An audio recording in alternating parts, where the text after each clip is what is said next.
Derek Slater revved the engine of his matte black Harley-Davidson, feeling the machine rumble between his legs like a caged beast eager for release. The vibration travelled up his spine, feeding his need for power, a need that had gone unsatisfied in most other areas of his life. At 32, Derek had little to show for his years. A barely furnished apartment above a laundromat, a string of failed relationships, and a job at the local auto shop that paid just enough to keep his bike running and his fridge stocked with cheap beer. What Derek did have was his reputation among these skull crushers, a loose collection of bikers who weren't quite a proper gang, but liked to pretend they were something close to it. Among them, Derek had earned the nickname Mad Dog. Not for his ferocity in fights, he actually avoided those when possible, but for something far less admirable. It had started 6 months ago, after a particularly humiliating breakup with Melissa, who'd left him for a clean-cut accountant named Bradley. That day, riding through Beverly Hills where he had no business being except to see that the wealth he'd never possess, Derek had spotted a pristine white poodle prancing alongside its owner, a silver-haired woman draped in what was probably a month of his salary in cashmere. Something had snapped in him then. The dog represented everything he wasn't: pampered, loved, secure. Without thinking, he'd swung his heavy boot out, catching the poodle with just enough force to send it tumbling, not enough to cause serious harm, but enough to hear its startled yelp and see the shock in the woman's eyes. Derek had roared away laughing, the first genuine laugh he'd experienced since Melissa had packed her bags. The rush was indescribable. For days after, he'd thought about that moment, the fleeting sense of power it had given him. Then, 2 weeks later, he'd done it again. This time to a corgi in Echo Park, then a terrier in Silver Lake. Each time, the same calculation. A quick kick. Not hard enough to really injure, just enough to scare the dog and its owner, followed by a rapid escape before anyone could react. He'd made the mistake of bragging about it at the grease pit, the dive bar where the skull crushers gathered. Most had laughed uncomfortably, but his buddy Marcus had recorded him demonstrating his technique on an empty beer can. The video had made its way around their circle, and somehow the nickname had stuck. Mad Dog, the biker who kicked dogs for laughs. Now, cruising through the winding roads of Bel Air on a crisp Saturday morning, Derek was searching for his next target. He told himself he wasn't actually hurting the animals, just teaching their pampered owners that the world wasn't as safe as they thought. It was a justification that grew thinner each time, but the adrenaline rush remained just as potent. The exclusive neighborhood was quieter than usual, with only a few joggers and dog walkers out. Derek slowed his bike as he rounded a corner and spotted a perfect opportunity. An older man in an expensive tracksuit, walking not one but 2 medium-sized dogs, some kind of shepherds or huskies. The man was looking down at his phone, completely unaware of his surroundings. Perfect. 2 for 1. Derek accelerated slightly, calculating the angle of approach. The dogs were well behaved, walking calmly alongside their distracted owner. As he drew closer, Derek noticed the man was more muscular than he'd initially thought, with a distinctive profile that tickled something in his memory. But the thrill of the approaching moment pushed the thought aside. He was within striking distance now. The man still hadn't looked up from his phone. Derek extended his leg, aiming for the dog closest to the road, a grey and white husky mix with piercing blue eyes that finally noticed his approach and stared directly at him. The kick connected, not as solidly as he'd intended, but enough to make the dog yelp and stumble sideways. The animal's leash pulled taut, jerking the owner's hand and causing him to drop his phone with a sharp curse. Derek was already accelerating away, his customary escape underway, when something unexpected happened. The second dog, which he now saw was a larger, more muscular animal with shepherd colouring, lunged forward with surprising speed and actually caught the edge of his jeans in its teeth. The force of it nearly pulled Derek off his bike. He wobbled dangerously, his heart leaping into his throat as he fought to maintain control. The dog released its grip, but the damage was done. Derek overcompensated, and his front wheel hit the curb. The Harley bucked beneath him, sending him sprawling onto someone's immaculate lawn. Pain exploded in his shoulder as he rolled to a stop against a decorative boulder. Dazed, Derek pushed himself up on his good arm, his vision swimming. His bike lay on its side several yards away, the engine still running. Before he could gather his wits, a shadow fell across him. "What the hell do you think you're doing?" The voice was deep, gravelly, and strangely familiar, a voice that had delivered dozens of iconic movie lines over decades. Derek looked up, and his blood ran cold. Standing over him was none other than Sylvester Stallone, his face a mask of barely contained rage, holding the leashes of both dogs. Up close, even in his 70s, the actor's physicality was intimidating, compact, solid muscle honed through years of training for his action roles. I lost control of my bike," Derek stammered, his mind racing for an escape plan. "Lost control of your bike?" Stallone's eyes narrowed dangerously. "Or lost control of your boot when you decided to kick my dog?" The kicked husky stood slightly behind its owner, watching Derek warily. The other dog, which he now recognized as a cane corso, bared its teeth in a silent snarl. "I don't know what you're talking about," Derek lied, trying to edge away on his backside. Stallone took a step closer. "Don't insult my intelligence on top of assaulting my dog. I saw you." His voice dropped even lower. "Now, I'm trying to figure out if you're just stupid, or if you have an actual death wish." A car slowed as it passed them, the driver obviously recognizing the famous actor involved in a roadside confrontation. Stallone barely glanced in that direction, his focus entirely on Derek. "Look, man, it was just a joke," Derek said, surprising himself with the admission. "I didn't know they were your dogs." "A joke?" Stallone repeated, his expression darkening further. "So you're saying if these weren't my dogs, it would be okay to kick them? That's your defense?" Put that way, it sounded terrible. Derek struggled to his feet, wincing at the pain in his shoulder. "I'm sorry, all right. It was stupid." "Stupid doesn't begin to cover it," said Stallone. He pointed to the husky. "Butkus here is a therapy dog. I take him to children's hospitals. Kids who are fighting cancer or recovering from serious injuries light up when he visits. And you thought it would be funny to kick him?" Guilt, an emotion Derek rarely entertained, began to seep through the cracks in his bravado. The husky, Butkus, was now sitting calmly, showing no signs of aggression despite what Derek had done. "I didn't. I mean, I wasn't trying to really hurt him," Derek mumbled. "Tell that to the dog," Stallone replied coldly. He pulled out his phone. "Wait, what are you doing?" Panic shot through Derek's system. "Calling the police. Animal cruelty is a felony in California now." The reality of his situation came crashing down on Derek. A criminal record would cost him his job.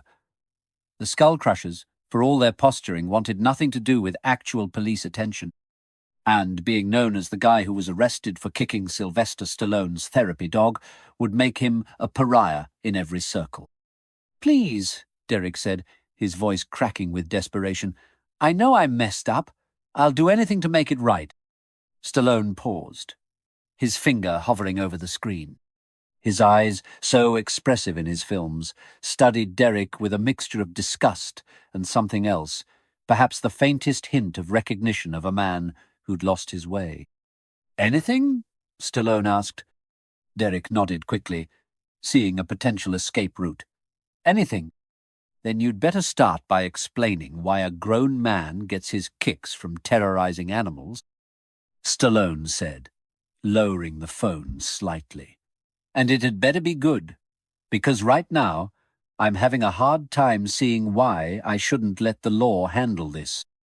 As Derek stood there, his shoulder throbbing and his future hanging in the balance, he realized he had somehow rowed himself directly into a turning point in his life. And the man standing before him, an icon of cinema who had portrayed underdogs and warriors, was about to decide which way that turn would go. Derek sat on the edge of the boulder, cradling his injured shoulder, heart still hammering in his chest. Stallone hadn't moved, his eyes locked on Derek like a judge waiting for a confession that hadn't yet come. The silence stretched too long. Then, finally, Stallone spoke, his voice slower now, not any softer. "You say you'll do anything to make it right," he said, "but talk's cheap. So here's the deal." Derek looked up, squinting against the sunlight, and the humiliation bleeding into every corner of his body. "You walk away from this," Stallone continued, "but not for free. You're going to work. You're going to face what you did, and you're going to give back to the animals you hurt." "What do you mean?" Stallone's jaw tightened. "There's a rescue shelter I volunteer at. Second Chance Animal Rescue. Maria runs the place. Tough as nails. You'll report there tomorrow morning, 7 a.m. sharp. You'll scrub kennels, shovel crap, walk dogs, and you'll keep your mouth shut while you do it." Derek blinked. "Wait, you want me to?" "Work," Stallone interrupted. "Real work. You think what you did was a joke? Fine. Let's see how funny you feel after a week picking up after dogs you don't deserve to be near." Derek shifted uncomfortably. His instinct was to push back, to scoff, to walk away and let his pride lead him off a cliff. But the image of Stallone's thumb hovering over the call screen, the word felony, the look in Butkus's blue eyes. He swallowed hard. "You're not calling the cops?" "I'm giving you a choice. One shot. Screw it up, and I will press charges. That video's already saved to the cloud, and trust me, no one's gonna believe you over me." Derek exhaled sharply through his nose, the humiliation rising to his face like heat. "Yeah," he said quietly. "All right, I'll do it." Stallone gave a single nod. "I'll text you the address. Show up late. Don't show at all. You'll wish I'd let my Corso finish what he started." He gave one last glance to Chance and Butkus, then turned away without another word. Derek stood there, alone on the manicured lawn, the roar of his idling motorcycle sounding pitiful in the silence. He limped toward it, his shoulder aching with every step, and forced the beast upright. The handlebars were scuffed, the footpeg bent, his pride even more so. He didn't look back. That night, Derek lay on the stained futon in his apartment, the ticking of the wall clock louder than usual. He hadn't touched his beer, hadn't turned on the TV, but his mind played Stallone's words over and over. "You're gonna give back to the animals you hurt." The idea felt foreign. Giving back? He hadn't given anything in years. Not to a cause, not to a person, not even to himself. He turned to his side and stared at the wall. Second Chance Animal Rescue. It sounded like a punishment wrapped in a feel-good slogan. And yet, when he closed his eyes, he didn't see Maria, or cages, or Stallone's grim face. He saw that damn husky, Butkus, sitting calm, quiet, looking at him like he understood something Derek couldn't name. He sighed and rolled over, muttering to the ceiling. "This is gonna suck." The next morning arrived with an alarm Derek almost ignored. For a solid minute, he stared at his cracked phone screen and debated letting the whole thing slide. He could move cities, dodge the fallout, reinvent himself like he'd done after Bakersfield, after Fresno, after his dad. But somehow, his body moved anyway. He pulled on his least filthy black jeans, tugged on a grey hoodie, and left his pride on the floor next to the futon. The shelter sat tucked behind an old church building in East L.A. No signs, no welcome mat. Just a rusted metal gate with a paper notice. "Ring bell. Wait." He rang it.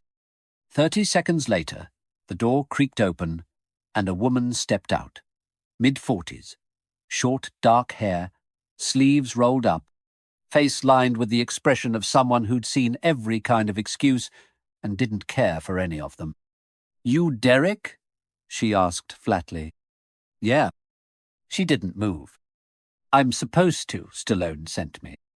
"I know who sent you. Doesn't mean I have to like it. Come in." The inside of the shelter was a mix of barking, bleach, and resignation. The smell of disinfectant hung thick in the air. Dogs barked from behind chain-link kennels, some excited, some terrified, others silent and watching. Derek took a step in and felt every eye, human and canine, land on him like a spotlight. "This way," the woman said. "I'm Maria." She led him through the aisles. "You clean the kennels, mop the floors, restock food and meds, and walk the ones that don't try to bite your hand off. We rotate pairs. You don't choose favorites." "Got it," he muttered. "Good, because you're not here to bond. You're here to work." She handed him a faded apron and a pair of rubber gloves. "Stallone vouched for you. Don't make me regret it." She didn't wait for a response before disappearing around a corner. Derek stood there, in the middle of the chaos, feeling more like a kid on the first day of school than a grown man in a biker hoodie. A volunteer passed by, tall, buzz-cut, tattoo sleeve. He glanced at Derek's apron, then at his face. "You're the dog kicker?" Derek's stomach clenched. "I'm doing community service." The guy snorted and kept walking. Derek muttered under his breath, "This is gonna suck." He shuffled over to the first kennel. Inside was a tan mutt with patchy fur and haunted eyes. It growled low, not aggressive, but defensive, like it had learned the world would hurt it first. "Yeah," Derek said softly. "I know the feeling." He knelt and started scrubbing the concrete. An hour in, his back ached and his hands reeked of disinfectant. He hadn't made eye contact with a single other person. Then Stallone showed up. No entrance music, no spotlight. Just him walking in wearing a plain black t-shirt, jeans, and holding 2 paper bags of dog food like they weighed nothing. He nodded once at Maria, then turned toward Derek. "You showed up," he said. "Yeah," Derek replied, standing stiffly. "Didn't want to get arrested." Stallone smirked slightly. "Motivation's a start. Come on, there's a dog I want you to meet." Derek followed him down a quieter hallway, away from the main kennels. The air changed. Softer, still, fewer barks. They stopped at a reinforced kennel, where a pit bull sat curled in the corner, scarred, silent, eyes like old rust. "This is Chance," Stallone said. "Came from a fighting ring. Humans did a number on him."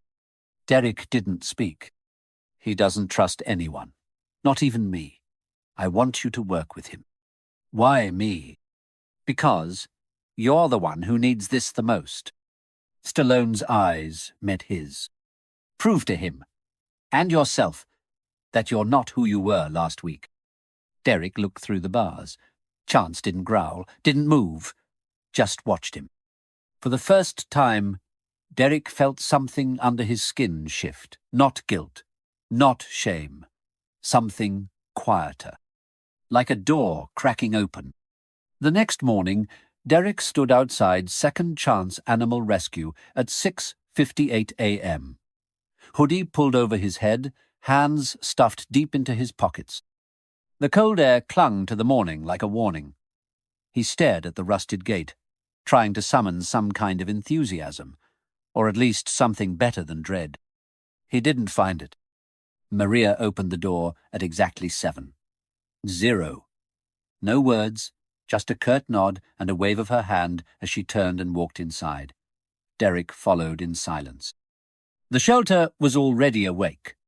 Dogs barked from their kennels, metal bowls clanged, and volunteers moved briskly through the narrow hallways. The air was thick with disinfectant and damp fur. Somewhere in the back, a hose hissed. Maria handed him gloves, bleach, and a mop bucket. No talking, no distractions. Clean from the far wall down to the intake crates. Sanitize every surface. If it smells like dog, you missed a spot. Derek took the supplies, nodding. Got it. She gave him a look. And stay out of Chance's room unless Stallone brings you there. That dog doesn't need more reasons to hate people. He almost said something back, but bit his tongue and got to work. The floors were worse than he expected. Mud, fur, and worse things clung to the corners. Kennel bars were streaked with grime. A mop and bleach only did so much. As he scrubbed, dogs watched him. Some barked, some growled, some just sat with wary eyes, tracking his every move like he might snap at any moment. He felt like a stranger in a place built on pain and survival, and worse, he deserved to feel like that. 3 kennels in, he looked up and caught a glimpse of himself in the reflection of a water bowl. Hair disheveled, eyes tired, face drawn tight. This wasn't who he wanted to be, but it was exactly who he'd become. Hey. Derek turned to find a young woman standing a few feet away, maybe mid-20s. Red bandana, scrubs stained with paw prints. I'm Kira, she said. I was told not to speak to you. He raised a brow. Then why are you? She shrugged. Because I don't believe in writing people off before they even speak. Derek didn't know how to respond to that. It wasn't kindness exactly, it was curiosity wrapped in skepticism. Still, it felt better than the ice he'd been getting from everyone else. You're the biker guy, she added, more as a statement than a question. Guess that's what I am now, he said. Kira didn't smile. You're lucky Stallone vouched for you. Most people here wouldn't have. Believe me, Derek muttered. I know. She handed him a new pair of gloves. Use these instead. The ones Maria gave you tear too easy. Before he could say thanks, she was already walking away, vanishing into the maze of barking and steel. By midday, his back screamed in protest. He hadn't scrubbed this much since... ever. He paused near the main water trough and looked down the hallway toward the isolation wing. That's where Chance was kept. Even though he'd only seen the dog once, Derek couldn't get him out of his mind. The scars, the silence.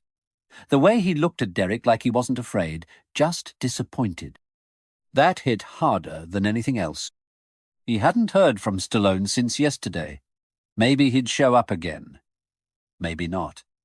Either way, Derek knew one thing. He wasn't ready to walk into that room alone. He turned back to the kennels. Later that afternoon, the shelter filled with a new kind of noise. A group of elementary school kids came through on a tour with a teacher and 2 chaperones. Their little voices echoed down the hall as they passed the front reception area. Derek was restocking food bins in the corner when he heard one of the volunteers whisper behind him, "Don't let the kids near that guy. He's the one who kicked dogs for fun." The words stabbed deeper than he expected. He clenched his jaw and kept his head down.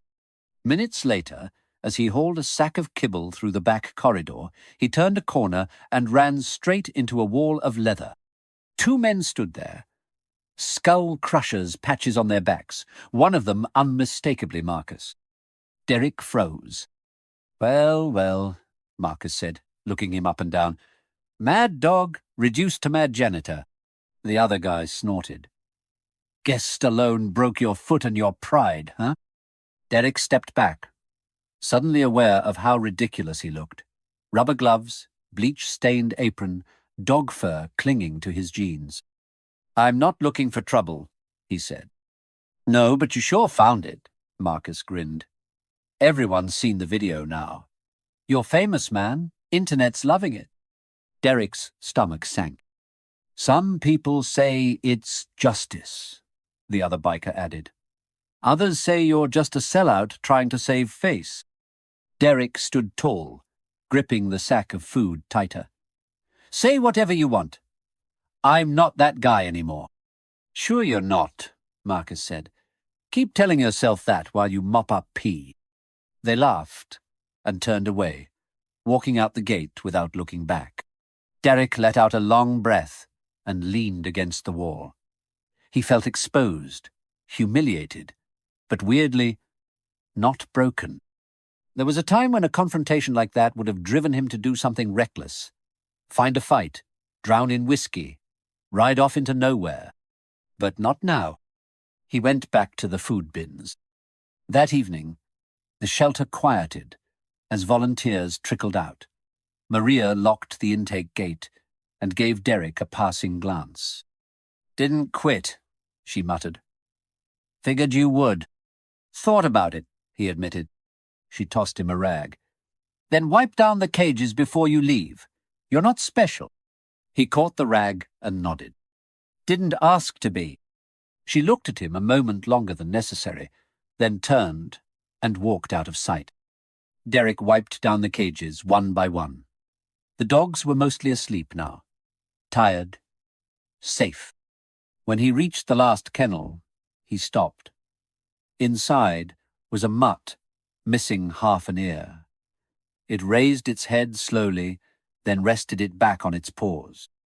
Derek crouched beside the bars and just sat there, not talking, not reaching through, just breathing the same air. For the first time in a long time, he didn't feel like someone about to run. By the end of Derek's third week at Second Chance, the routine had dug its claws into him. Wake up, skip breakfast, ride the bus in silence, bleach, mop, scoop, feed, walk. Avoid eye contact. Leave. It was exhausting. Not physically, though the work did leave his shoulders aching and his back sore, but emotionally. The silence from the other volunteers said more than words ever could. Only Kira had softened, slightly. She didn't smile much, but she stopped walking away when she saw him. Once, she passed him a biscuit to give to a nervous terrier. The dog refused it, but still, Derek had appreciated the gesture. Still, it wasn't acceptance. He hadn't seen Stallone again since their second meeting, but Maria made sure his assignments got harder every day. Larger dogs, more stubborn ones. More walks through the heat with dogs that refused to heel or bolted at the sound of a car backfiring. And then came the pit bull. Chance. Each morning, Derek walked past the isolation wing. The reinforced kennel door was always closed, but some mornings he swore he could feel the weight of Chance's stare, even through the walls. He hadn't seen the dog since that first encounter. Part of him was grateful. Then, one day, Maria handed him a clipboard with no warning. "You're with Chance today," she said without looking up, "and Stallone will be watching." Derek looked up sharply. "Wait, what?" "He's outside with him now. Go." The clipboard trembled slightly in his hands. Outside, in the back lot where the shelter ran dog socialization sessions, Stallone stood beside the pit bull. Chance was larger than Derek remembered, and leaner. The scars on his flank looked like they came from chains or blades. But what caught Derek off guard wasn't the injuries. It was the stillness. The dog didn't bark, didn't growl. He just sat, watching, waiting. "Come over," Stallone said. Derek approached slowly, his palms sweating. "Sit," Stallone instructed. "Not you, him." He gestured toward Chance. The pit bull stayed put, unmoving. "That's trust," Stallone said. "Took me weeks. He didn't eat for days after we got him, wouldn't let anyone near, but I didn't give up. And now, you're going to take over." Derek frowned. "Why me?" "Because you're the only one here who knows what it feels like to be treated like a monster." The words landed like a hammer.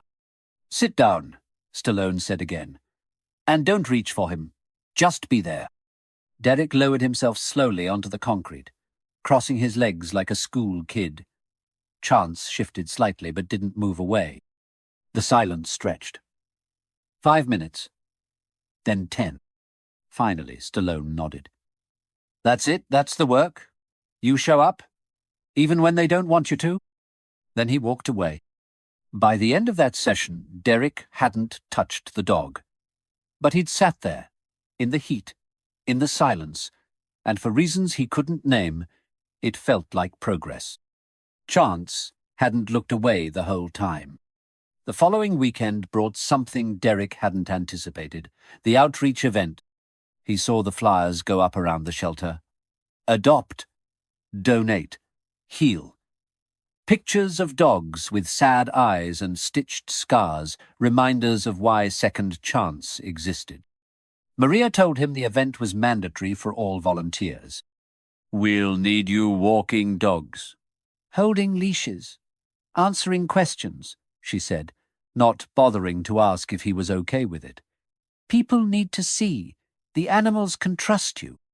Derek felt his stomach twist. Trust. It was the one thing he didn't think he'd earned yet. Saturday arrived faster than expected. The lot behind the shelter had been transformed. Colourful banners, folding tables stacked with pamphlets and treats, small tents for shade, and a modest stage for brief speeches and musical performances. Families trickled in. Kids ran from pen to pen. There were donation boxes, iced drinks, shelter merchandise, and of course dogs everywhere, some licking hands, others hiding behind volunteer legs. Derek was assigned to Chance. He didn't argue.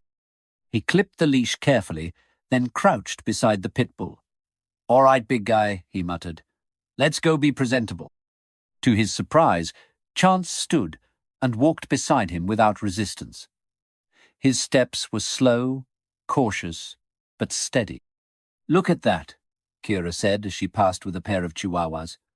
"You've got a shadow." Derek almost smiled.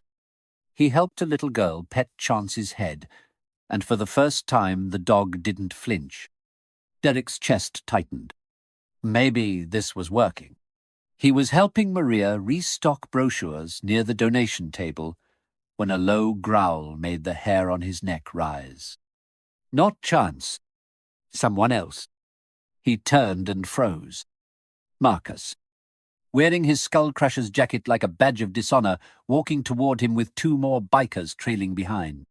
Derek instinctively moved between them and Chance. "Well, look at this," Marcus said. "Dog boy's gone full soft." "Leave," Derek said flatly. But Marcus wasn't here for subtle. "What's the matter? No more Harley? No more mad dog?" His voice was loud enough for the nearby guests to hear. A few glanced over. Derek kept his voice low. "You want to say what you came to say, fine, but do it away from these dogs." Marcus smirked. "You think they matter now? You think you matter?" Behind Derek, Chance growled. Deep. Low. Controlled. Derek reached back, gently resting a hand near the dog's collar, not pulling, not commanding. Just a presence. "I used to think I had to be like you," Derek said, voice hardening. Loud, cruel, empty. He stepped closer. "But I'm not that guy anymore." A tense silence followed. The crowd behind them didn't know what they were watching, but they knew something was happening. Then Stallone's voice cut through the air like a blade. "Everything all right here?" The bikers turned. Stallone walked up slow, calm, one hand in his jacket, the other resting on Butkus's leash. Marcus faltered. "Just a bit." Derek didn't break eye contact with him. "You should go," Stallone said. Marcus scoffed. "We're just visiting." "This place is for second chances," Stallone said evenly. "Not for people who wasted their first one." The message was clear. The bikers turned and walked off without another word. When they were gone, Stallone looked at Derek. "You didn't raise your voice." "I didn't need to." Stallone nodded. then softer. Chance didn't bite. That's progress. Derek looked down. The pit bull was still beside him, ears slightly back, breathing steady.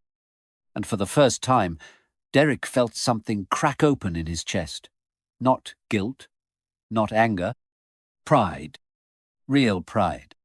He didn't say a word, just scratched gently behind Chance's ear, and the dog leaned into it. It started with a paw. 3 days after the outreach event, Derek arrived early, half an hour before anyone else. He didn't know why he got up so early that day. Maybe it was habit now. Maybe it was the stillness, the rare kind of silence that existed only before sunrise, when the world hadn't yet made demands of you. He made his way to the isolation wing with a half-eaten protein bar in his pocket and sat outside Chance's kennel. Same spot as before, cross-legged, quiet, no words. Chance lay curled up on the blanket, one amber eye barely cracked open. But he didn't move away, didn't turn his back, just watched. Derek waited. Minutes passed. Then the paw. Slow, cautious. It inched toward the gate, just an inch. Then stopped. Derek held his breath. He didn't move, didn't speak, didn't even blink. Chance exhaled through his nose and dropped his head onto his outstretched front legs. The paw remained there, an unspoken offering. Not an invitation, not a surrender. A test. And Derek passed, simply by staying still. That day, Stallone showed up just as Derek was hosing down the outdoor pens. He didn't say hello, just walked beside him with a second hose and started working. The two men scrubbed in silence for a while, the sound of water and distant barks filling the air. Then, Stallone broke it. "You did good with Chance at the event." Derek shrugged. "I didn't do much." "You stayed calm. That's a lot more than most people ever do." The water pressure sputtered briefly as Stallone adjusted the nozzle. "Dogs don't lie," he added. "They don't fake trust. If Chance didn't feel something real, he wouldn't stay near you." Derek leaned on the mop handle. "What changed him? I mean, you said he wouldn't let anyone near him. Then you brought me in." Stallone paused, then said, "Because someone did the same for me." They sat behind the shelter later, on overturned buckets, drinking from mismatched travel mugs. Derek hadn't expected a conversation. But Stallone seemed different that day, more reflective, less guarded. "I wasn't born with thick skin," Stallone said, gazing out toward the wire fences. "I made it. Stitch by stitch, word by word, fight by fight." Derek listened, unsure where it was going. "There was a time I was angry all the time. At the world, at my own reflection. I couldn't speak right. They made fun of the way I talked, the way I looked, told me I'd never make it." Derek knew that feeling. Not the fame part, the failure part. The echo of someone else's expectations turning into your internal voice. "I got into fights," Stallone continued. "Bad ones, not on screen, real ones. I lost more than I won. I hated myself, thought if I made others afraid of me, I'd stop feeling afraid." Derek's throat tightened. That part hit too close. "What changed?" he asked. Stallone looked down at his cup. "I met a stray." Derek blinked. "A stray dog?" "Yeah. Named him Punchy. Looked like a wreck. Scar over one eye. Limped when it rained. But he followed me home one day and didn't leave. Didn't care that I was broke. Didn't care that I yelled. Just sat by my door every night." He smiled faintly. "I fed him when I could. Slept with him curled at my feet. And the funny thing is, the more I took care of him, the less angry I felt. Like he was patching something in me I didn't know was broken." Derek stared at his boots, silent. You can fake a lot in life, Stallone said. But not with a dog. They see you. The you can't hide behind money, or a bike, or a nickname. The silence stretched between them. It wasn't heavy. It wasn't awkward. It was honest. Later that week, Derek started spending more time with Chance. Not just assigned time. Voluntary.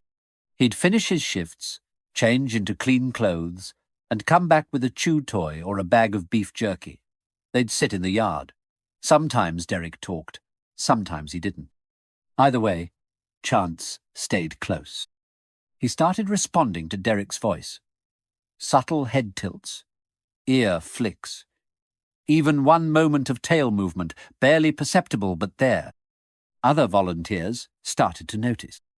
One afternoon, Kira passed him a towel while he dried Chance off from a light rain.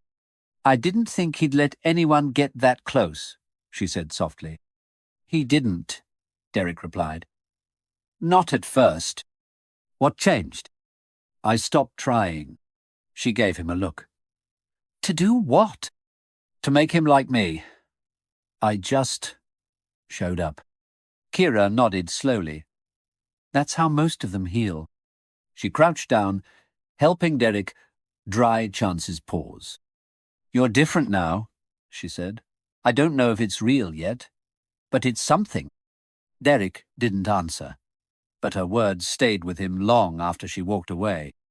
Things outside the shelter, though, weren't as quiet. Derek had stopped hearing from the Skull Crushers completely. No texts, no group chats, no pings on socials, until one night he got tagged in a video. It was old, grainy footage from the grease pit. Him reenacting one of his dog kicks using a bar stool, laughing, drunk, proud. The comments were brutal. So this is the guy who kicked Stallone's dog? Real tough man. Hope he gets neutered. Put this creep in a cage. He deleted his account that night. The next morning, he didn't say a word to anyone. He just worked harder, stayed later, sat longer with Chance. Because out there, in the world, his name was mud. But in here, he still had a shot. A week later, Maria called him into the back office. She held a printed email in her hand, her face unreadable. This came from a private donor, she said. They are offering to sponsor Chance's behavioral training. Said they heard about the progress he's made, wanted to cover any costs. Derek furrowed his brow. That's good, right? It's more than good, Maria said. It's rare. She set the paper down. And they specifically requested you be the one to continue working with him. His eyes widened. What? Who? Maria shrugged. Didn't sign their name, just said, everyone deserves a chance, especially Chance. She paused. You wouldn't know anything about that, would you? Derek shook his head slowly. No idea. But he had a guess. Later that night, he found Stallone near the outdoor kennels, tossing a tennis ball for Butkus. You did that, didn't you? Derek asked. Stallone didn't turn. Does it matter? I wanted to say thank you. Stallone looked at him, serious. Don't thank me. You earned it. A beat passed. I just gave you the door, he added. You walked through it. Back in the kennel, Chance lay curled on his side. When Derek approached, the pit bull stood, walked over, and leaned gently into his leg. Derek sat down beside him, resting one arm over the dog's back. Outside, rain began to fall again. Soft, cleansing. And for the first time in his life, Derek didn't feel the need to run from the storm. He stayed. The first thing Derek noticed was the silence. Usually, when a new intake arrived at Second Chance, there was chaos, barking, whimpering, the scratch of nails on the floor, nervous pacing behind the kennels. But this one made no noise at all. He was cleaning out the main corridor kennels when Maria flagged him down. New arrival, she said, handing him a clipboard. "Small dog, nervous as hell, doesn't bark, doesn't bite, just shakes." Derek took the clipboard and skimmed the intake form. No name, no age. Just one note under behavior. Tremors. Avoids eye contact. Possibly abused. He followed Maria to the rear corner kennel where the small dog had been placed under observation. A pale, white poodle mix lay curled in the farthest corner, pressed so tightly against the wall it looked like she was trying to disappear into it. Something in Derek's chest twitched. The way she trembled. The way she wouldn't lift her head. The familiar shape of her eyes. His breath caught. Maria was still speaking.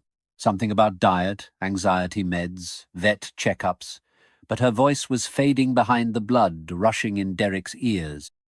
"I know that dog," he whispered before he could stop himself. Maria turned, frowning. "What?" Derek stared through the bars. His hands felt numb. I think that's the first one I ever—" He stopped himself. The sentence hung in the air unfinished, like a storm cloud refusing to rain. Maria's eyes narrowed. "You're saying this is the first dog you kicked?" Derek swallowed hard. "It looks like her. From Beverly Hills.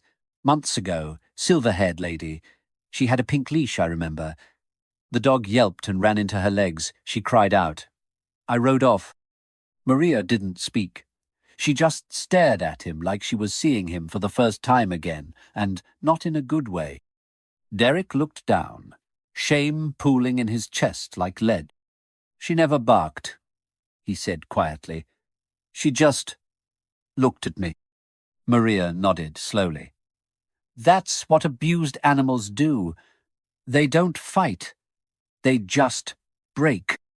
Then she turned and walked away without another word. For the rest of the day, Derek couldn't focus. He moved through tasks on autopilot, dumping food, scrubbing floors, walking the more stable dogs, but every quiet corner, every shadowed hallway brought him back to that kennel. That trembling poodle.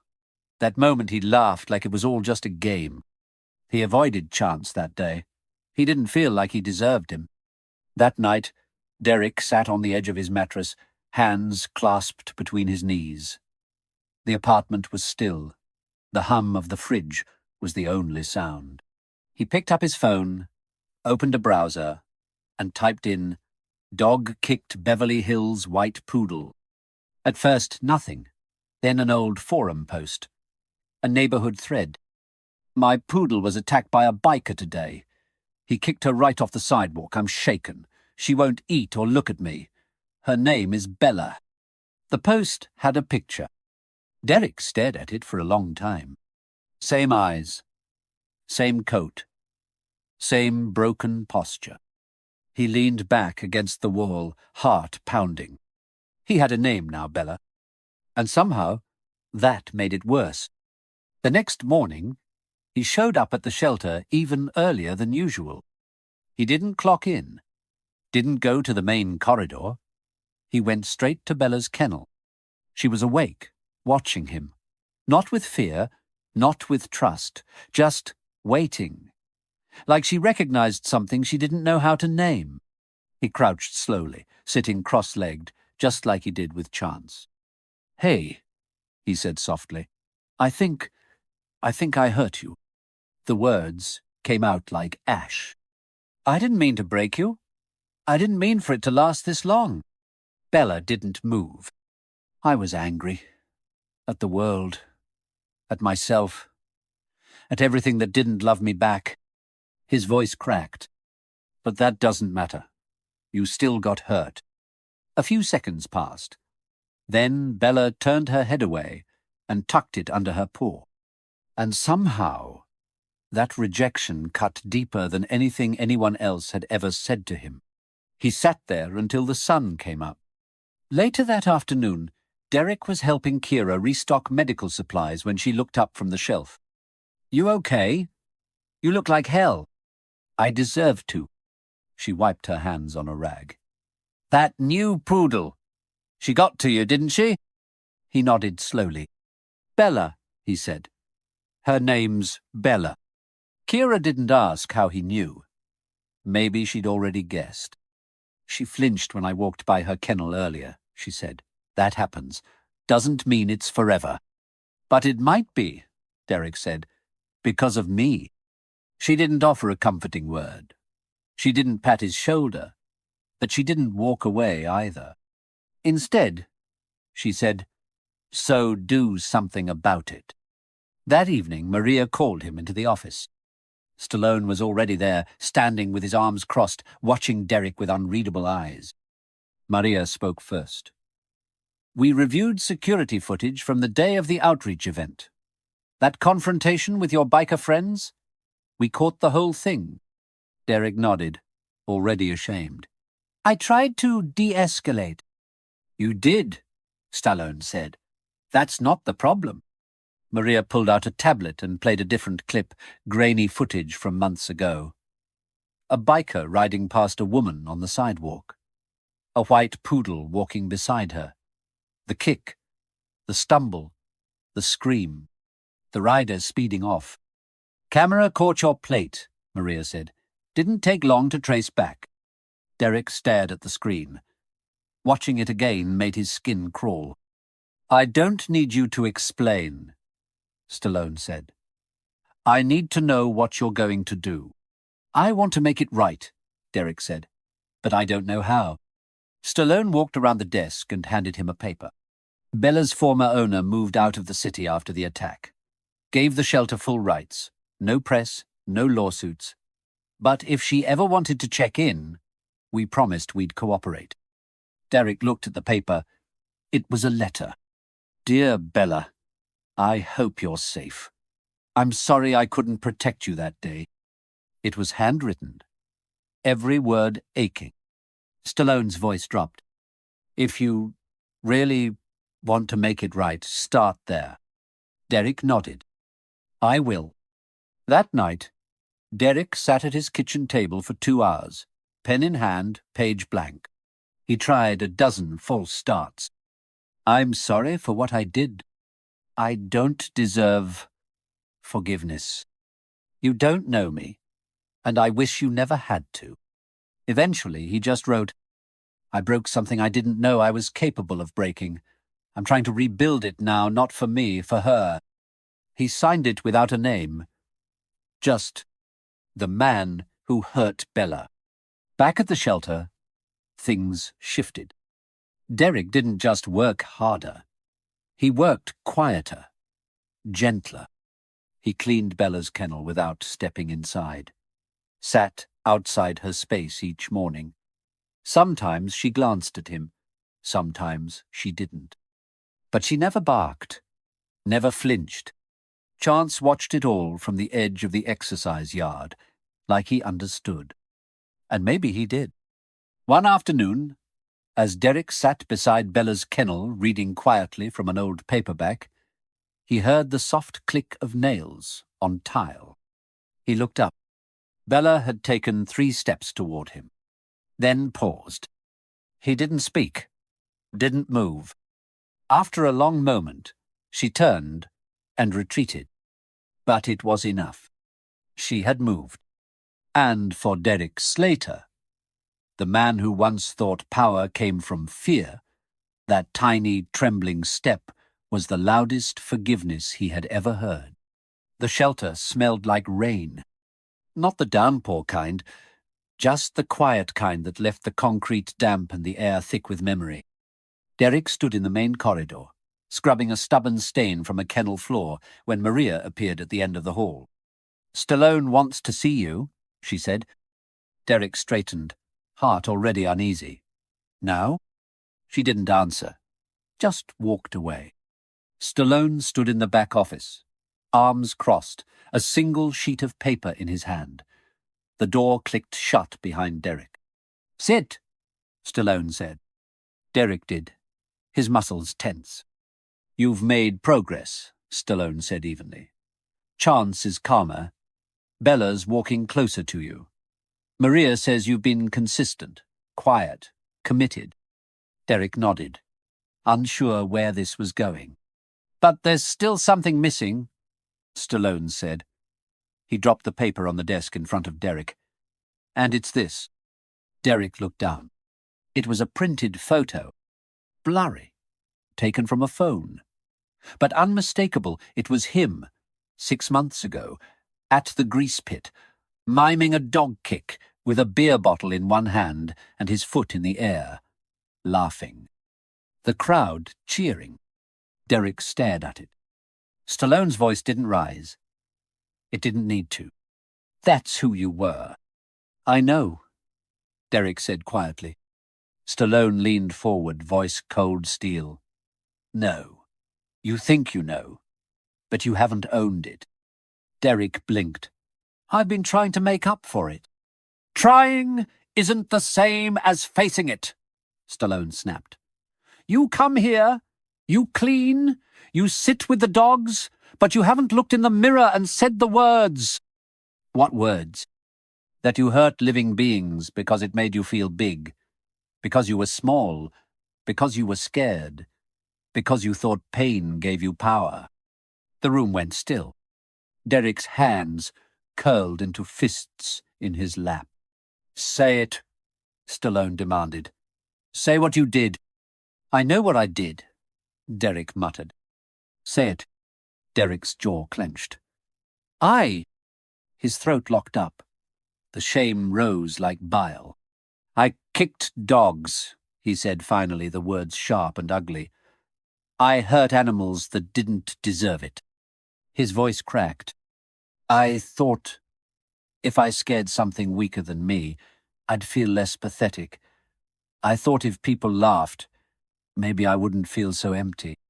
He looked up at Stallone, eyes raw. But it didn't work. It never worked. Stallone's face didn't change. I wasn't angry at the dogs, Derek said, voice barely above a whisper. I was angry at everything else. My dad, Melissa, my job, myself, and the only thing I could control was how I left other things worse than I found them. He dropped his head into his hands. I didn't just hurt them. I enjoyed it, and that's what kills me. The silence stretched, heavy, real. Then Stallone finally spoke. You think that makes you unforgivable? Derek nodded into his palms. You're wrong, Stallone said. You're not unforgivable, but you have to earn your way back. Not to who you were, but to someone better. Derek looked up. Stallone's eyes, always intense, held something new this time. Not rage, not disappointment. Hope. But you don't get to skip steps, he said. Not when lives were hurt. Not when trust was broken. This shelter, these dogs, they don't care what you say. They care what you become. Derek wiped his face with the sleeve of his hoodie. I don't know if I can ever be someone they trust. You don't have to be perfect, Stallone said. You just have to keep showing up, keep standing there even when they flinch. He paused. Especially when they flinch. Later that evening, the rain returned. Derek sat outside Chance's kennel, soaked to the bone but unmoving. He hadn't brought an umbrella, didn't care. Chance sat just inside the threshold, watching him through the open gate. Derek had left it open intentionally. Stallone had given him the go-ahead to start supervised indoor off-leash sessions, but so far, Chance hadn't crossed that threshold. Tonight, neither of them spoke. Derek let the rain do the talking.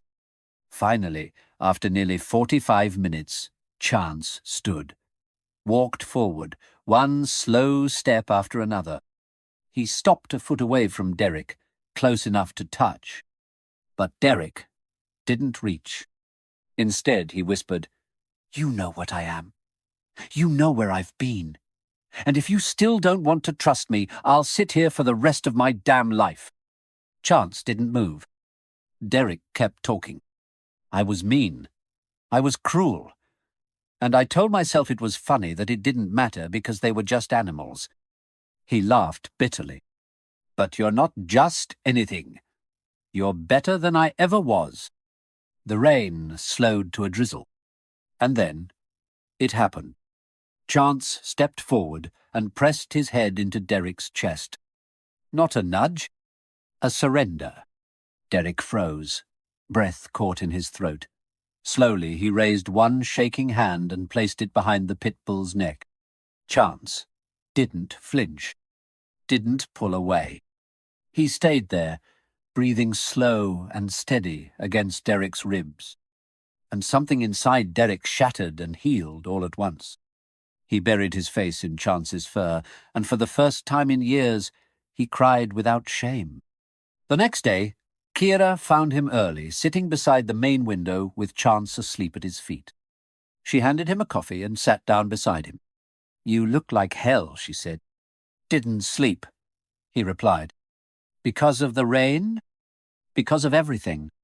She took a sip from her mug. "You were with him last night, weren't you?" "Chance." He nodded. "He let me touch him." Kira raised an eyebrow. "Seriously?" Derek nodded again, eyes still a little puffy. She didn't smile, just nudged her knee against his. "Good. He needed it." Derek looked at her. "So did I." Later that morning, Stallone arrived. He didn't speak right away, just walked through the kennels, checking in with Maria, exchanging nods with volunteers. He stopped in front of Bella's kennel, crouched, and offered her a biscuit. She took it delicately. Then he came to Derek. "I heard about Chance," he said. Derek gave a quiet nod. "You proud of yourself?" "No," Derek said. "Not yet." "Good answer."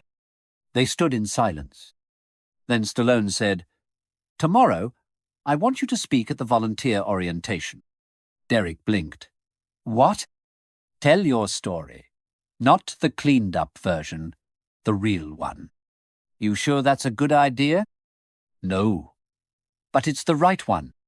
Derek exhaled. "What if they hate me?" "Then you stand there anyway." That night, Derek stood in front of a small group of new volunteers, hands in his pockets, voice tight. "My name's Derek," he said. "You probably heard about me. If not, good. If yes, I don't expect forgiveness." He paused. "I used to kick dogs for fun." The room went dead silent. "I told myself I wasn't hurting them, that I was just messing around. But the truth is, I was broken, and I didn't care who else broke with me." He swallowed hard. "This place didn't fix me. It made me fix myself. It gave me time, space, faces that didn't speak, but still told me everything." He looked down at Chance, lying calmly at his feet. "I didn't deserve another chance, but I got one anyway." Afterward, no one applauded. But no one walked out either. And for Derek Slater, that was enough. There were no applause, no handshakes, no pats on the back. After Derek spoke at orientation, the room just quietly dissolved. New volunteers shuffling out, murmuring thanks to Maria, avoiding eye contact with the man who had just confessed to kicking dogs for laughs. But Derek didn't need applause, because for the first time in his life, he hadn't said what people wanted to hear. He had said the truth, and that was enough. The next week passed with a strange kind of peace. Not silence, peace. It lived in the rhythm of the work, the warmth of the dogs, the small nods he began to receive from volunteers who had once refused to look his way. Kira handed him a leash one morning and said without fanfare, "You're on walking duty today. Take the big ones." "Big ones?" She grinned. "You've earned it." That same afternoon, Stallone appeared by the fence line as Derek returned from a walk with Chance. The pit bull was relaxed now, more comfortable with the world, still cautious, but no longer a prisoner to fear. Stallone leaned against the gatepost and watched them approach. "You know," he said, "he didn't even bark when I walked in today. That's a first." Derek nodded, giving Chance a gentle pat behind the ear. "I think he's tired of being scared." Stallone looked at him. And you? Derek smiled faintly. Me too. The transformation wasn't just inside Derek, it showed in how he moved now. No more hunched shoulders, no more hood pulled low. He walked taller. Still quiet, still scarred, but owned, not hidden. He helped patch a leaking roof section in the dog run, rebuilt one of the older kennels with Maria, even designed new signs for each animal, writing short bios in careful block letters. Lola loves belly rubs and hates vacuums.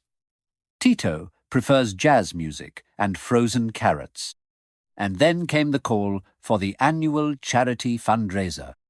Stallone was headlining it this year, bringing in donors, press, and a few celebrity friends. All proceeds would go to Second Chance, whose funds were dipping dangerously low. Derek helped build the stage. He hung lights, hauled chairs, stayed late every night for a week, even repaired a busted speaker using parts from an old subwoofer he found in his apartment. Maria approached him near the end of the final setup day. "You're different," she said bluntly. Derek looked up from the cables. "That bad?" "No," she said. "That good." She hesitated. "I didn't think you'd last a week." "Neither did I." She handed him a clipboard. "Stallone wants you to co-host the auction." He blinked. "Wait. Me?" "You've earned it," she said. "And he trusts you. That's not something he gives lightly." The night of the fundraiser, the shelter grounds were transformed. Paper lanterns hung from trees. Folding chairs formed neat rows in front of the stage. Tables overflowed with donated art, baskets of dog toys, handmade treats, and photos of animals adopted through Second Chance. Derek stood behind the curtain, trying not to hyperventilate. Stallone appeared beside him, adjusting his mic. "Nervous?" he asked. "Terrified," Derek muttered. "Good. Means it matters." Derek looked out at the gathering crowd. Wealthy donors, shelter volunteers, families with kids clutching adoption brochures, faces he didn't recognize. But this place, this mission, was now something he would defend with his life. "You've come a long way," Stallone said. "Tonight's just another step." Derek looked at him. "Thank you." Stallone nodded. "Don't thank me. You built this path. I just pointed." The event was a success. People laughed, cheered, bid on paintings of dogs with monocles. Stallone shared a story about Butkus visiting a children's hospital. Derek even cracked a joke, and people actually laughed with him. For once, not at him. But the real test came after.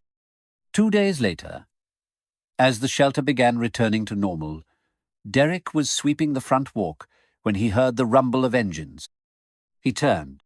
3 motorcycles, black and chrome. One of them, Marcus. They parked just outside the gate, dismounted, and strutted forward like they still owned something. Derek stepped into their path before they reached the door. "We're closed," he said. Marcus smirked. "Didn't come to adopt. Came to see what a sellout looks like in uniform." The others laughed. One spit on the sidewalk. "You used to be mad dog," Marcus said. "Now you're just leash boy." Derek didn't move. "I heard you cried at the fundraiser," Marcus added. "Cute." Derek's jaw clenched. "You want to laugh?" he said. "Fine, but not here." Marcus took a step closer. "Why not? Place full of mutts and losers." "Suits you." Chance appeared behind Derek, growling low. One of the bikers flinched. Derek raised a hand. Not to stop Chance, but to let Marcus know he wasn't afraid. "You never understood what power really is," Derek said. "You think it's fear, kicks, cruelty."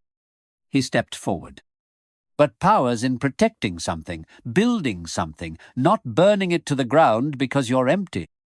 Marcus sneered. You think you're better than us now? No, Derek said. I'm just not you.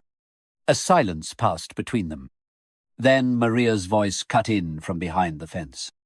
I already called the cops. Marcus scowled, turned, and walked back to his bike without another word. Derek watched them leave, his heart steady.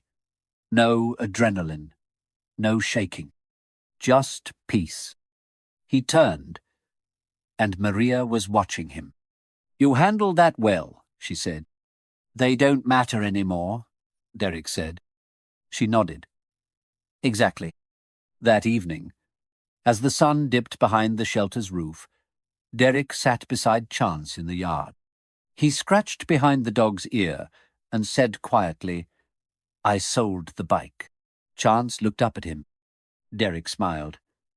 Got enough from the sale to keep the lights on another month. The dog rested his head against Derek's leg. Guess I traded horsepower for heart. He laughed softly. Yeah, that was cheesy. Don't judge me. From behind, Stallone walked over, holding something wrapped in a tarp. What's that? Derek asked.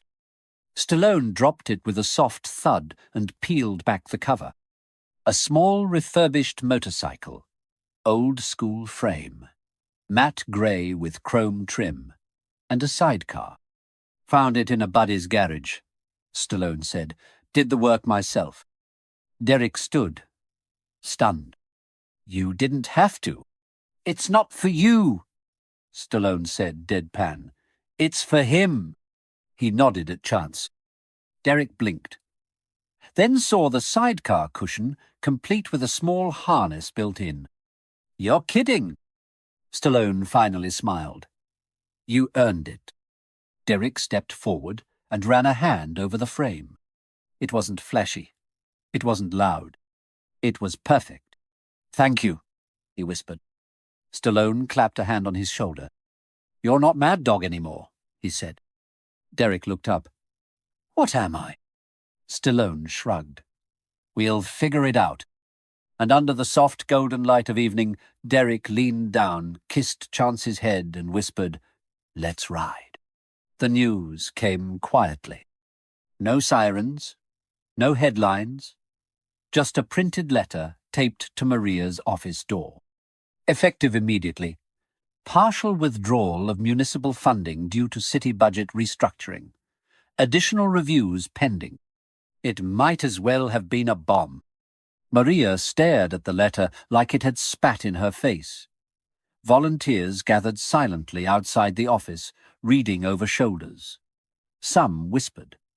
Others just stood still. Derek arrived late that morning and saw the tension before he saw the letter. What's going on? He asked Kira. She didn't answer at first, just handed him the printout. He read it once, then twice. Wait, he said. They're cutting the shelter's funding. They already did, Kira replied. Effective immediately. Half gone. The rest? Pending review, which means it's only a matter of time. Derek's gut sank. How much of the budget was city funding? Too much. He looked around. The place that had become his sanctuary felt suddenly fragile, like someone had pulled up the floorboards beneath his feet. And the animals? He asked. Kira hesitated. If we don't make up the shortfall, the worst-case scenario is relocation. Where? She looked at him. High-kill shelters. The words hit him like a punch to the chest. Chance. Bella. Tito. Lola.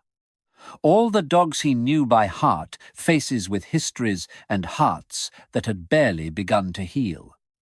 All at risk because of a line in a budget. Derek stormed into Maria's office. What can I do? She didn't look up from her desk. Unless you've got $20,000 lying around, not much. His mouth opened, then closed. We'll find donors. We just did a fundraiser. That money's already allocated, she said flatly. It paid off vet bills and overdue utilities. Then we do another one. Maria finally looked up. Derek, I've been doing this 21 years. You can only knock on the same doors so many times before people stop opening them. He stood there, fists clenched. Then we knock harder. That night, Derek sat on the edge of his bed, staring at the last thing he hadn't let go of. A single photograph. The bike. His real one. The Harley. The one he'd left in a storage unit on the edge of town. Bent frame, scratched tank, patched seat. It had carried him through everything. His worst years. His worst choices. And it still waited for him. Untouched. Unrideable. But not unsellable. He pulled open a drawer, removed the spare key, and held it in his palm. It felt heavier than it should have. The next morning, Derek didn't show up to the shelter. Instead, he stood in the shadow of the storage unit, staring at the bike under a tarp stained with time. He hadn't seen it since the day he dumped it here, still covered in scratches from the moment he crashed on Stallone's lawn. The sight of it used to fill him with something close to power. Now, it just looked small. He posted the listing online before he could change his mind. Harley salvageable, needs work 50 OBO. By noon it sold for $3,800. By nightfall, it was gone. He handed the check to Maria the next day. Her eyebrows rose. What is this? My past, Derek said. Cashed in. She stared at him. It's not enough, he added. But it's a start. Maria didn't say anything. She just nodded and folded the check carefully like it meant something sacred. Maybe it did. A week later, Derek stood outside the kennel with Chance, waiting for the transport van. They'd managed to delay the worst, found fosters for 7 dogs, rescues for 4 others. But Chance hadn't made the list. He was too risky, too much of a liability to rehome. No other shelters would take him. And the city hadn't backed down. Today was the day they came to collect any remaining unadoptables. Derek sat beside Chance in the sun, the leash loose in his hand. I won't let them take you, he said softly. Chance rested his head on Derek's knee. You're not a number. You're not someone else's budget cut. He rubbed the dog's shoulder. You're mine, and I'm not losing you. The van pulled up. A tall man in uniform stepped out, clipboard in hand. He didn't look cruel, just tired. Another cog in a system that moved too fast to care. Maria met him by the gate. Derek watched them speak, lips tight, heads shaking. He couldn't hear, but he knew the words. Policy? Mandated. No exceptions. Derek stood, walked toward them. I'll take him, he said. Maria turned. Derek? I'll foster him. Or adopt. Whatever paperwork you need. The transport officer shook his head. You're a volunteer. Shelter policy doesn't allow. Then make an exception, Maria said suddenly. They both looked at her. He's not just a volunteer, she continued. He's the only reason this dog is alive. Derek looked at her, stunned. Maria didn't blink. He's earned this. The man sighed. You'll have to fill out ownership forms. You're responsible for all vet bills, liability, insurance. Done, Derek said. Chance looked up at him like he understood. And when the officer walked away without the dog, Derek sank to the ground and hugged Chance tightly. You're coming home. That evening, Derek walked into the shelter with a red collar in one hand and a file folder in the other. Maria met him at the door. Name? She asked, holding a form. Chance. She smirked. Already taken. No, Derek said. That's his name. Officially. Permanently. She smiled. A real one. One that softened the hard lines around her eyes. Welcome to parenthood. Back at the apartment, Derek set down a new dog bed. filled the bowl with fresh water, and watched as Chance sniffed his new home. He moved cautiously, testing each room like he wasn't sure it would stay. When he finally circled 3 times and curled up by the couch, Derek sat beside him. He reached into his jacket pocket and pulled out something small. The tag, Chance, if lost, return to Derek. He attached it to the collar and let it hang just above the dog's heart. "You're not going anywhere," he said. The dog gave a soft, contented sigh. Later that week, Derek stood in front of the new shelter class. Same room. Different moment. "I used to think a second chance was something someone gave you," he said. "But it's not." He looked out at the group. "It's something you take, something you fight for, and sometimes something you become."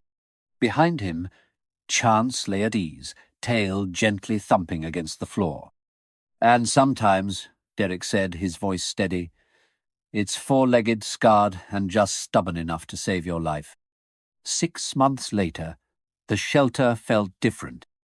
Not bigger, not louder, just brighter. There was still the same concrete kennels, the same scent of bleach, the same crates and clipboards and vet charts.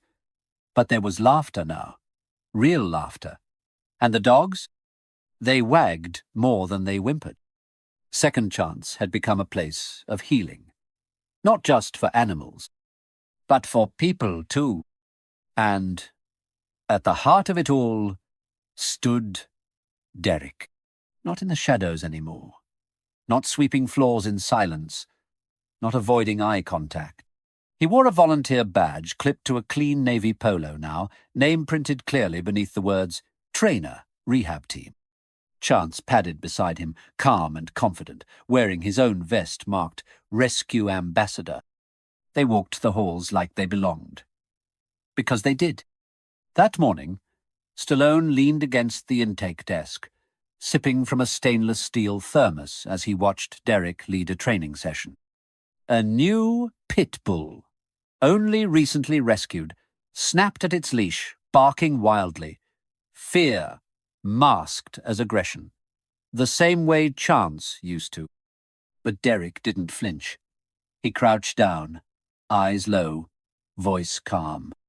"Hey, I know everything's new, but I'm not here to hurt you." The dog snarled again, but hesitated. "I'm just here," Derek whispered. "That's it. I'm just here." And slowly, the dog lowered its head. Stallone smiled to himself. Maria appeared beside him, arms folded. "Hard to believe that's the same guy who stumbled in here with a busted shoulder and a bad attitude," she said. Stallone sipped his coffee. "Hard to believe the city almost hauled Chance away." Maria nodded. "Hard to believe you vouched for him." "I saw something," Stallone replied. "Just needed time to show." "You always this good at seeing the broken ones?" "No," he said, eyes still on Derek. "Just the ones who want to heal." Later that afternoon, the shelter hosted a school group. 3rd graders in matching green shirts roamed the halls, wide-eyed and giggling at every lick and bark. Parents and teachers followed behind, trailing clipboards and hand sanitizer. Derek stood at the center of the group, Chance at his side. "This is Chance," he said, giving the dog a pat. "He came from a rough background, but now he's one of our best helpers. He works with kids, veterans, and first-time adopters." A hand shot up from the group. "Does he know any tricks?" a little boy asked. Derek grinned. "Let's find out." He turned to Chance. "Sit." The dog sat. "Paw." The dog lifted his paw, placed it gently in Derek's hand. The kids erupted in delighted squeals. Chance barked once, softly, and wagged his tail. Another hand. A small girl this time. "Is he yours?" Derek looked at the dog, then back at the group. "No," he said with a smile. "I'm his." That evening, as the shelter closed, Stallone walked over with a familiar envelope. Got something for you. Derek raised an eyebrow. What is it? More paperwork? Kind of. He handed it over. Inside was a formal offer. Employment contract. Second Chance Animal Rescue. Derek Slater, Canine Rehabilitation Specialist. Derek stared at it. You serious? Stallone nodded. You've been working for free long enough. I'd still do it, Derek said. I know, Stallone replied. That's why we want you here. Derek didn't speak right away. Just looked around the shelter, the fading sun pouring through the windows, the quiet yips from the back kennels, the hum of the fans. And then he signed. 1 week later, Second Chance hosted a second charity event. This time, the chairs were newer. The stage was larger. The crowd was double in size. And Derek? He stood at the microphone, confident, clear. I used to be someone I'm not proud of, he told the crowd. I hurt animals. Not because they did anything wrong, but because I did. Silence fell. I thought cruelty made me powerful. I thought if people feared me, I mattered. He looked down at Chance, who sat calmly at his feet. But I was wrong. Power doesn't come from fear, it comes from care. It comes from change. He stepped back, voice softening. Everyone in this world, every dog, every person deserves a second chance. Not a perfect one, not a polished one, just a real one. Applause followed. Not polite, not hesitant. Full. Earned. After the event, Derek stood near the food tables, sipping punch from a plastic cup when Stallone approached with a smirk. You're not bad at this, Stallone said. Public speaking. Still prefer dogs, Derek replied. Same. They stood in companionable silence for a moment. You saved this place, you know, Stallone added. Derek shook his head. I didn't save it. I just stopped trying to burn things down. Stallone looked at him, expression soft. You built something. I had help. They both looked at Chance, who now rested in the shade of a tree, surrounded by children feeding him bits of hot dog under the table. You ever think about the first time we met? Stallone asked. Derek laughed. You mean when I almost died on your lawn? Yeah. I was a mess. You still are, Stallone said with a grin. But now you're a useful one. They clinked cups. That night, back at the apartment, Derek opened the door and let Chance inside. The pit bull made a beeline for his spot by the window, his spot now. Derek sat beside him, watching the stars come out over the rooftops. He reached into the drawer by the couch and pulled out a small wooden box. Inside were items he'd saved. Bella's first collar, cleaned and restored. The check stub from the Harley sale. His original shelter volunteer badge, frayed around the edges. He added a new item now, the signed contract. Then he closed the box gently and placed it back where it belonged.